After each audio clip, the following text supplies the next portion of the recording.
안녕하세요. 영어 성경 독해 오늘은 잠언입니다.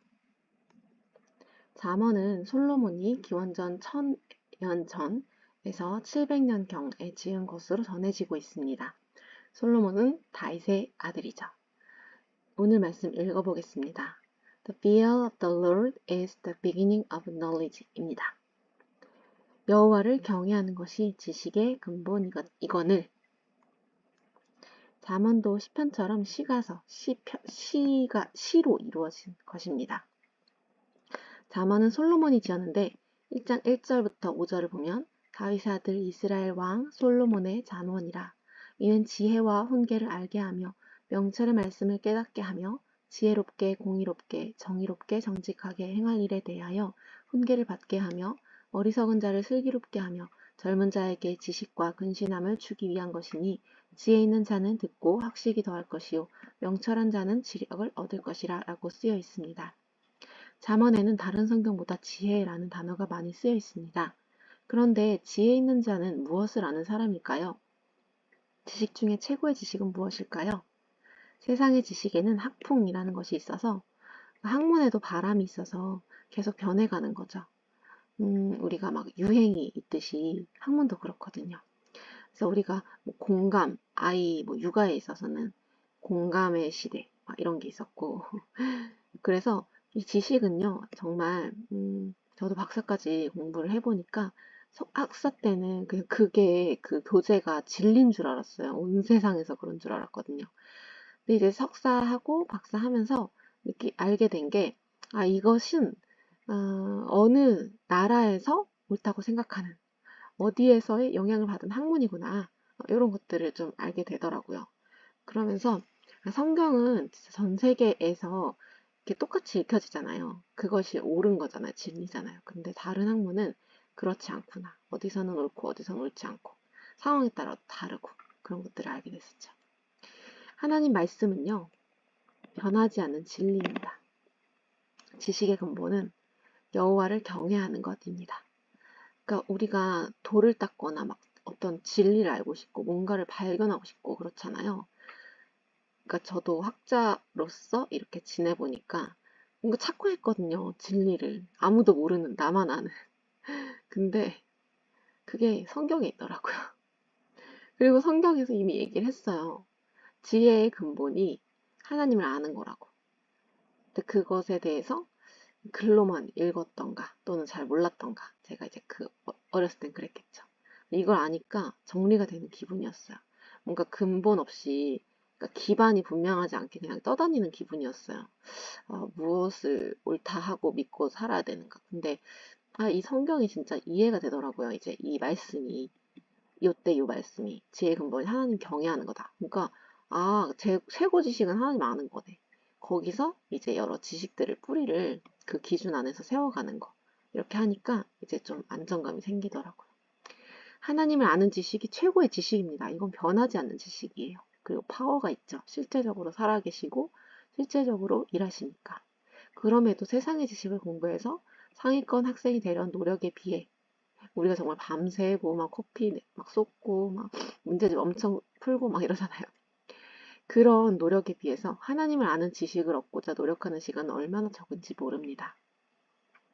하나님을 아는 지식을 알아가기 위해 지혜의 책인 잠언서를 읽어보시는 것은 어떨까요? 잠언서가 이게 시가서잖아요. 다른 거는 이야기가 계속 이어져요. 그런데 이 시가서는요. 짧게 짧게 문맥이 맞춰지거든요. 한 절씩만 읽어도 이거 하나만으로도 충분해. 그래서 또 배우게 되는 약간 선생님 같은 교과서 같은 저는 그런 느낌이었거든요. 잠언서를 읽어보세요. 저는 시편과 잠언이 시편은 약간 좀 더 시 같은 거, 잠언은 약간 교훈이 있는 글 같은 거. 그래서 잠언서 정말 좋은 것 같아요. 길게 책 한 권의 흐름을 이렇게 따라가면서 읽기 힘드시다면 잠언부터 읽어보시는 거 완전 추천합니다. 오늘 말씀 좀 더 자세히 보시겠습니다. The fear of the Lord. 자, 여기서 우리가 of가 나오면 뒤에서부터 해석하거든요. of 뒤부터. 그러니까 주님의 이렇게 뭐뭐의라고 해석할게요. 뒤에 있는 거에 붙여서 의를 하나님의 주님의 무엇? The fear. 우리가 더가 뭐라고 했죠? 더 그리고 on. 이것들을 우리가 뭐라고 한다 했죠? 명사가 쓰는 모자, 그래서 관사, 모자 관자를 써서 관사라고 한다고 했습니다. The fear. 자, 이 더는요, 정관사라고 했었죠. 이 어와 on은 부정관사. 부정이라는 뜻이 아니다 이런 뜻이 아니라 정해지지 않았다 이런 뜻입니다. 그러니까 얘는 정해지지 않은 거. 그 책 하나 가져와 봐 하면은 그 책 정해졌으면 the book. 아무거나 책 하나 가져와 봐. 그럼 a book. 그런데 on은 뭐냐? on은 뭔가 모음 발음으로 시작하는 거. 예를 들어서 hour, 이건 시간이죠. h로 시작하지만 자음이지만 발음은 묵음이라서 hours 이렇게 발음이 돼요. 그러니까 이럴 때는 on hour 이렇게 하게 되는 거죠. 그리고 이 on은요 원과 같아요. 그러니까 셀 수 있는 거에만 쓸 수 있습니다. 어쨌든 우리는 이 중에서 더라는 것을 써서 아 얘는 명사구나. 그럼 이것은 fear이라는 것은 무슨 명사일까요? 네, 이게 원래는 두려움이라는 뜻이거든요. 근데 이것을 한국어로는 경외하다, 높여서 높임을 받는, 그러니까 뭔가 우리가 이렇게 두려워하는 대상, 이렇게 표현을 할 수 있어요. 쉽게는. 그래서 하나님, 주님의 이렇게 주님에 대해서 경외하는 것, 두려움, 뭐뭐에 대한. 그러니까 우리 오브가 굉장히 여러 가지로 해석될 수 있는데 문맥상 바꿔서 해석하시면 돼요. 그것에 대한 두려움, 자, the fear를 지금 단수로 썼기 때문에 is라는 우리가 비동사에서 단수, 3인칭 단수, 현재에 어울리는 그 비동사를 가져온 겁니다. 자, 그것은 주님에 대한 두려움은, 경외함은 무엇이다? 더가 붙었네요. 그러니까 뒤에 뭐가 나오죠? 더는 관사죠. 누가 쓰는 모자? 명사가 쓰는 모자. 그러니까 얘도 뒤에 명사가 나오겠군요. The beginning이 뭘까요? 자, 우리가 흔히 알기로는 begin은 동사로 시작하다죠. 그런데 ing가 붙으면 명사가 돼요. 그러니까 이것은 시작이라고 해석하시면 되겠네요. 그러니까 시작이다. 왜냐하면 비동사는 이다라는 뜻이니까요.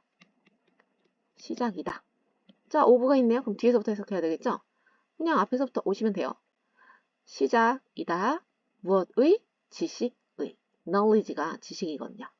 그래서 the fear of 뒤에서부터니까 주님에 대한